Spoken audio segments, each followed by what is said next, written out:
Harry Morra, you're the video coordinator for Lehigh. You just upset Duke in the NCAA Tournament. Thanks very much for taking the time out to speak with us. I have a couple of questions for you, but first of all, I just want to congratulate you on your success so far. Best of luck for the game against Xavier. Harry, how do you prepare for a team like Duke? In a case like this, our preparation kind of started literally 4 years ago when they recruited the class they brought in now, probably maybe even 5 years ago with the group of seniors that we have.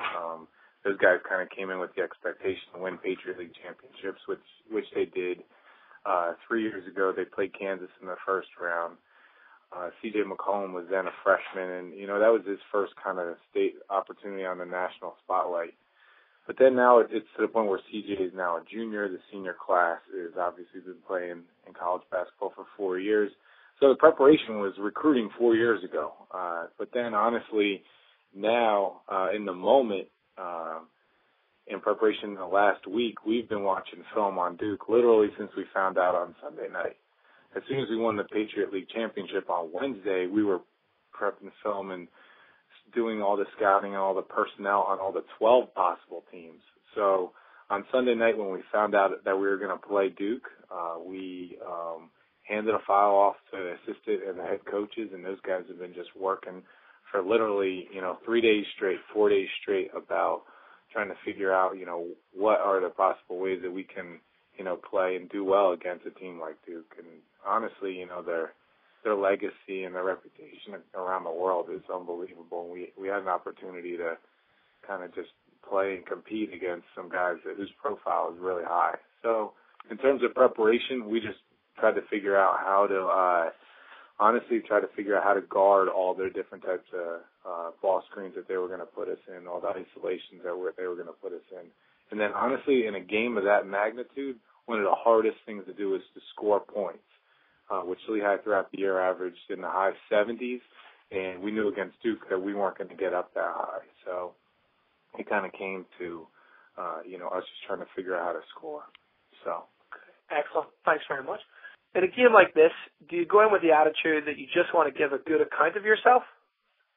Yeah, I think Coach Reed, I've heard a bunch of his interviews, and he's obviously in the national spotlight for literally since last night once we won the game. I mean, that guy's been on Sports Center and CBS Sports and national news and being interviewed by Sports Illustrated. And so I've had the opportunity just kind of, just being around that, hearing how he talks. And he phrases it as suspending disbelief, which basically what he's saying is that there's nobody in the country that really thought Lehigh was going to go in and win that game. Barack Obama, Jay Billis, all the high-profile basketball analysts, ESPN, Joe Lenardi. Nobody really expected that. But, in the gym every day at Lehigh and in Stabler where we practice, I mean, you never got a sense that anybody in the gym thought that we were going to lose. I never heard anybody say, I got plans for Monday or Tuesday. I plan on being back in Pennsylvania on Saturday. I mean, everybody, all the coaches brought 2 suits. All the coaches brought 2 ties. We were expecting to play a second game. So in the preparation, the mentality, the confidence, everybody across the board was going into that with the expectation that we were going to win. And then in practices, it's unbelievable to see how this team kind of sits and prepares and how loose they are. And you kind of wonder sometimes, are they too loose? And honestly, throughout the year, they've never been too loose. They always focus right at the right time. They don't over focus and drain their energy early in the day. They focus about an hour before the game starts, and the guys are locked in. And when the ball goes up, the guys are ready to play. So to answer your question, I am not surprised at all that we beat Duke. And I'm not going to call it an upset. I'm going to say it wasn't a surprise to really anybody that we won. We kind of expected to win. Going into the second round of the tournament, what are your thoughts on Xavier, and what are your team's expectations having defeated the number 2 seed Duke? Once again, I mean, our expectation, I really think the expectation is to play again on Thursday.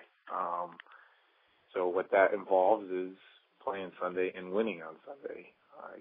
That's the approach. practice. We had a closed practice today, and, the guys executed. The guys concentrated. They focused, and they worked hard in that hour. We can't go too hard just because the guys' bodies are kind of hurting after last night. Just the nature of the game. Duke has a lot of big, strong, physical players, and, at the end of the game, guys are sore and tired and, just exhausted. So going into Sunday night against Xavier, they have phenomenal guard play. Tu Holloway, which is he's one of the best guards in the country, plays a completely different type of game than the guards do at Duke. Austin Rivers has some similarity, but Tu Holloway is a polished, senior guard who's played in the Atlantic 10 for 4 years and been very successful. So he's going to be a completely different kind of matchup for us. They're a completely different team. They have their big man Freeze is just a big, wide body. So it's going to be a completely different matchup.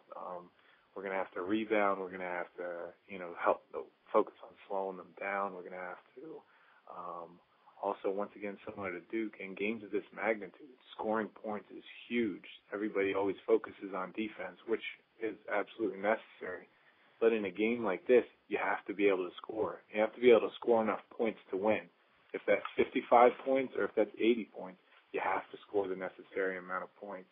So we're going to have to figure out how Xavier is going to cover our offensive sets and plays and how we can, adjust and get CJ open shots, which is going to be really hard because they're going to focus on him big time. So, Harry, what's it been like to be around CJ McCollum this past year, and particularly with a great performance last night against Duke? He's obviously special. In the Lehigh Valley, in the Patriot League, everybody kind of knew what his abilities were. He had a little bit of a national reputation in terms of, inside basketball. People all knew who he was. Throughout the course of the year, playing Patriot League in our non-conference games, every other game there was an NBA scout in the gym. There was always buzz around it. At times there were different, multiple scouts in the gym. The Houston Rockets, Cavaliers, at one point the Boston Celtics were in the gym. So it was kind of throughout the year, he was building momentum to this point. And then honestly, as the season unfolded, it reached a point where he was just playing unconscious basketball, just going out there and just every night he was shooting 50 to 60%. He'd go 7 for 15 from the floor. He'd go 8 for 14 from the floor every night, which for a kid of his caliber with the type of emphasis that he gets from the other team's defenses and their other team's strategy, it was really hard to do. He had some huge games where he'd score 30, but he also had huge games where he'd score 18, 10 rebounds and 7 assists and 4 steals. It was just a pleasure to watch and be in the gym every day with him. And then culminating to last night, honestly, was not surprised at all. The guy is he's just a special player.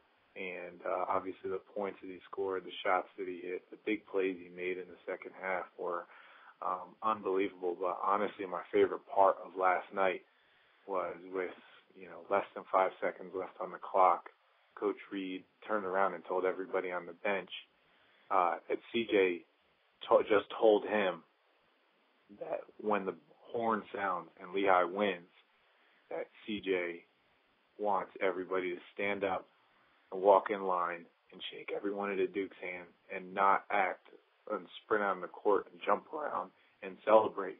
He wants everybody to give the impression that this is what we're supposed to do. This is what we fully expected, and we're here for business. This is, isn't a surprise to us. We didn't want to rush the court and dive on everybody because there's an element of that where that you kind of sense, oh, this is a shock, a surprise. We've upset. We've shocked the world, and there is some truth to that. But it's also we fully expected to win that game, and CJ at the end, put a stamp on that feeling by just telling everybody, fellas, act.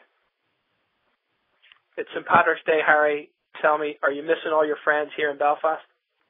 It's been actually this time last year is when Kelly and I got married in got engaged in Northern Ireland. Exactly to the, I think it's like a week later, a year and a week.